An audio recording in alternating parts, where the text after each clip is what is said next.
श्री हनुमान अंक में ही हनुमान ही आनो, सकल काज शुभ समूह भल सगुन समंगल जानो, कीर्ति विजय विभूति भली ही हनुमान नहीं मानो।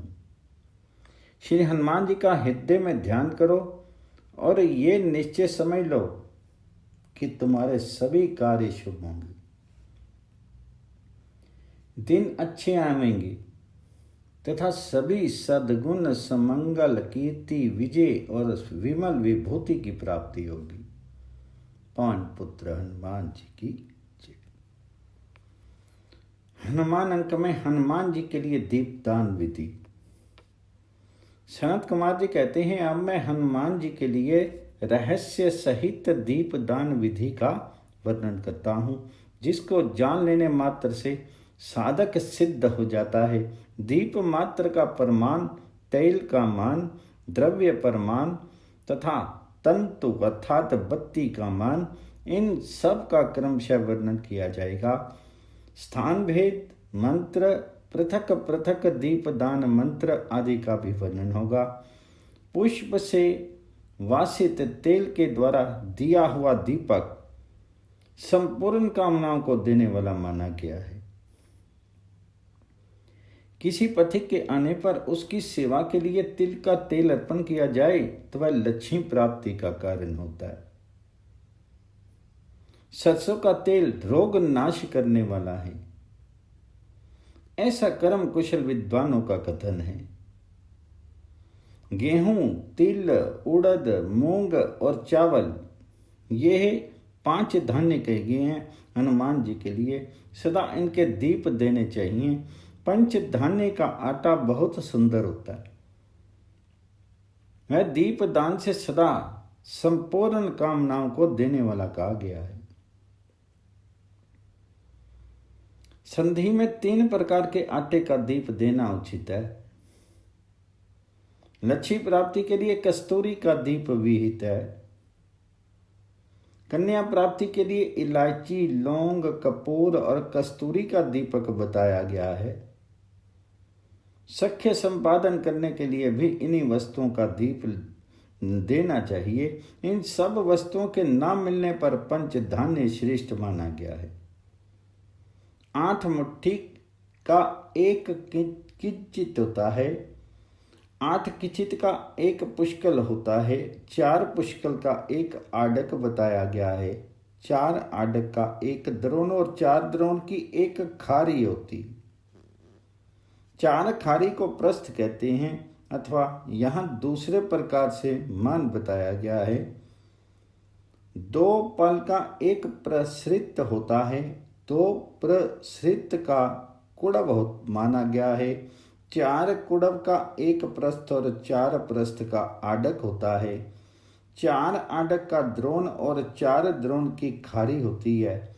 इस क्रम से षट कर्म उपयोगी पात्र में यह मान समझने चाहिए। 5, 7 तथा 9 ये क्रमशः दीपक के प्रमाण हैं। सुगंधित तेल से जलने वाले दीपक का कोई मान नहीं है। उनका मान अपनी रुचि के अनुसार ही माना गया है। तेलों के नित्य पात्र में केवल बत्ती का विशेष नियम होता है।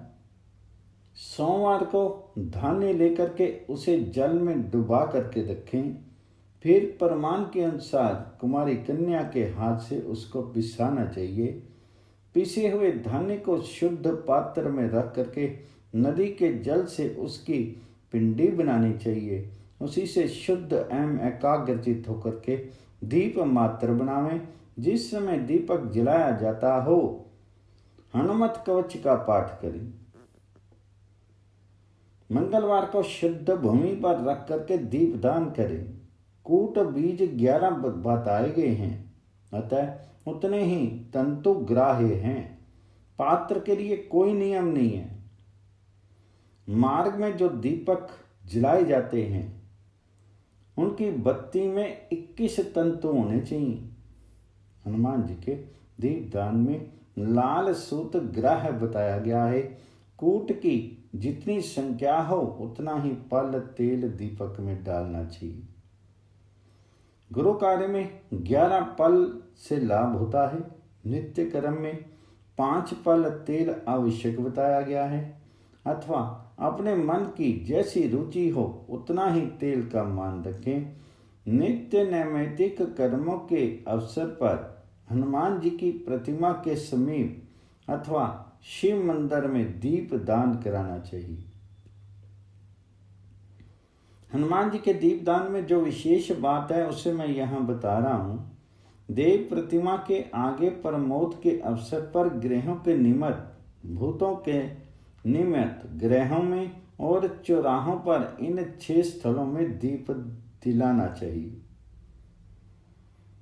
स्फटिक में शिवलिंग के समीप शालग्राम शिला के निकट हनुमान जी के लिए किया हुआ दीपदान नाना प्रकार के भोग और लक्ष्य की प्राप्ति का हेतु कहा गया है।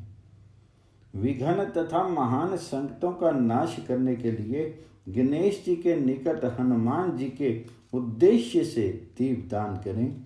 भयंकर विष तथा व्याधि का भय उपस्थित होने पर हनुमत विग्रह के समीप दीपदान का विधान है। व्याधि नाश के लिए तथा दुष्ट ग्रहों की दृष्टि से रक्षा के लिए चौराहों पर दीप देना चाहिए। बंधन से छूटने के लिए राजद्वार पर अथवा कारागार के समीप दीप देना उचित है। संपूर्ण कार्यों की सिद्धि के लिए पीपल और वट के मूल भाग में दीप देना चाहिए। भाव निवारण और विवाह शांति के लिए, गृह संकट और युद्ध संकट की निवृत्ति के लिए और विष व्याधि तथा जड़ को उतारने के लिए, भूत ग्रह का निवारण करने, कृत्या से छुटकारा पाने तथा कटे हुए घाव को जोड़ने के लिए, दुर्गम एवं भारी वन में व्याघ्र, हाथी तथा संपूर्ण जीवों के आक्रमण से बचने के लिए, सदा के लिए बंधन से छूटने के लिए, पथिक के आगमन में, आने जाने के मार्ग में तथा राजद्वार पर हनुमान जी के लिए दीपदान आवश्यक बताया गया है। 11, 21 और पिंड 3 प्रकार का मंडलमान होता है। 5, 7 अथवा 9 इन्हें लघुमान कहा गया है। दीपदान के समय दूध, दही, मक्खन अथवा गोबर से हनुमान जी की प्रतिमा बनाने का विधान किया गया है। सिंह के समान पराक्रमी वीरवर हनुमान जी को दक्षिण अभिमुख करके उनके पैर को रीछ पर रखा हुआ दिखावें। उनका महान किरीट से शोभित होना चाहिए। सुंदर वस्त्र, पीठ अथवा दीवार पर हनुमान जी की प्रतिमा अंकित करनी चाहिए। कोट आदि में तथा नित्य दीप में द्वादशाक्षर मंत्र का प्रयोग करना चाहिए। गोबर से लिपी हुई भूमि पर एकाग्रचित्त होकर के षटकोण अंकित करें। उसके बाह्य भाग में अष्टदल कमल बनावें और उसके भी बाह्य भाग में भ्रीपुर रेखा खींचे। उस कमल में दीपक रखें। शैव अथवा वैष्णव पीठ पर अंजनी नंदन हनुमान जी की पूजा करें। 6 कोनों के अंतराल में होम, हस्तफ्रेम, खफ्रेम, हस्त्रोम, हस्तखफ्रेम, हंसों, इन 6 कूटों का उल्लेख करें। 6 कोनों में बीज सहित 6 अंगों को लिखें। मध्य में सौम्य का उल्लेख करें और उसी में पवन नंदन हनुमान जी की पूजा करके 6 कोनों में 6 अंगों तथा 6 नामों की पहले बताए अनुसार पूजा करें। कमल के 8 दलों में क्रमशः इन वानरों की पूजा करनी चाहिए। सुग्रीवाय नमः, अंगदाय नमः, सुषेनाय नमः, नलाय नमः, नीलाय नमः, जामवते नमः, परहस्ताय नमः, सुवेशाय नमः। तत्पश्चात षडंग में देवताओं का पूजन करें।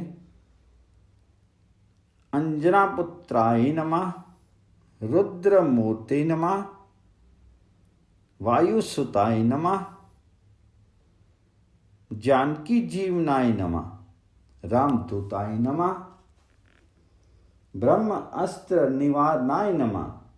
फिर पंचोपचार अर्थात गंध, पुष्प, धूप, दीप और नैवेद्य से इन सब का पूजन करके कृष और जल हाथ में लेकर के देश काल के उच्चारण पूर्वक दीप दान का संकल्प करें। उसके बाद दीप मंत्र बोले श्रेष्ठ साधक उत्तर अभिमुख होकर के उस मंत्र को कूट संख्या के बराबर 6 बार जप करके हाथ में लिए हुए जल को भूमि पर गिरा दें। तदनंतर दोनों हाथ जोड़ करके यथाशक्ति मंत्र जप करे। फिर इस प्रकार कहे, हनुमान जी, उत्तर अभिमुख अर्पित किए हुए इस श्रेष्ठ दीपक से प्रसन्न होकर के आप ऐसी कृपा करें जिससे मेरे सारे मनोरथ पूर्ण हो जाए।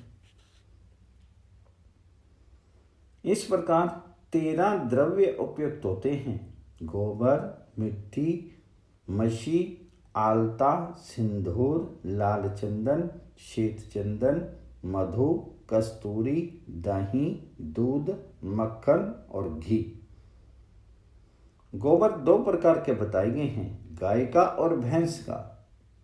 खोए हुए द्रव्य को पुनः प्राप्ति के लिए दीप दान करना हो तो उसमें भैंस के गोबर का उपयोग आवश्यक माना गया है। मुनि, दूर देश में गए हुए पथिक के आगमन, महादुर्ग की रक्षा, बालक आदि की रक्षा, चोर आदि के भय का नाश आदि कार्यों में गाय का गोबर उत्तम कहा गया है। वह भी भूमि पर पड़ा हो तो नहीं लेना चाहिए। जब गाय गोबर कर रही हो तो किसी पात्र में ऊपर ही ऊपर उसे रोश लेना चाहिए। मिट्टी 4 प्रकार की कही गई है, सफेद, पीली, लाल और काली। उनमें गोपी चंदन, हरिताल, गेरू आदि ग्राह्य हैं। अन्य सब द्रव्य प्रसिद्ध एवं सबके लिए सुपरिचित है। विद्वान पुरुष गोपी चंदन से चकोर मंडल बना करके उसके मध्य भाग में भैंस के गोबर से हनुमान जी की मूर्ति बनावे। मंत्र उपासक एकाग्रचित होकर के बीज और क्रोध हरोम से उसकी पूंछ अंकित करे। फिर ऐसी मूर्ति को नहलावे और गुड़ से तिलक करे तथा कमल के समान रंग वाला धूप जो शाल वृक्ष की गोंद से बना हो निवेदन करें। 5 पत्तियों के साथ तेल का दीपक जला करके अर्पण करें। इसके बाद हाथ धोकर के श्रेष्ठ साधक दही भात का निवेदन करे। उस समय वह 3 बार शेष आ सहित विष स का उच्चारण करे। ऐसा करने पर खोई हुई भैंसों, गौओं तथा दास दासियों की भी प्राप्ति हो जाती है। चोर एवं सर्प आदि दुष्ट जीवों का भय प्राप्त होने पर हर ताल से 4 दरवाजे का सुंदर गृह बनावें। पूर्व के द्वार पर हाथी की मूर्ति बिठावें और दक्षिण द्वार पर भैंसे की, पश्चिम द्वार पर सर्प और उत्तर द्वार पर व्याघ्र स्थापित करें। इसी प्रकार क्रम से पूर्व आदि द्वारों पर खड्ग, छुरी, दंड और मुद्गर अंकित करके मध्य भाग में भैंस के गोबर से मूर्ति बनावें। उसके हाथ में डमरू धारण करावें और यत्नपूर्वक यह चेष्टा करें कि मूर्ति में ऐसा भाव प्रकट हो जाए मानो वह चकित नेत्रों से देख रही है। उसे दूध से नहला करके उसके ऊपर लाल चंदन लगावें। चमेली के फूलों से उसकी पूजा करके शुद्ध धूप की गंध दें। घी का दीपक दे करके खीर का नैवेद्य अर्पण करें।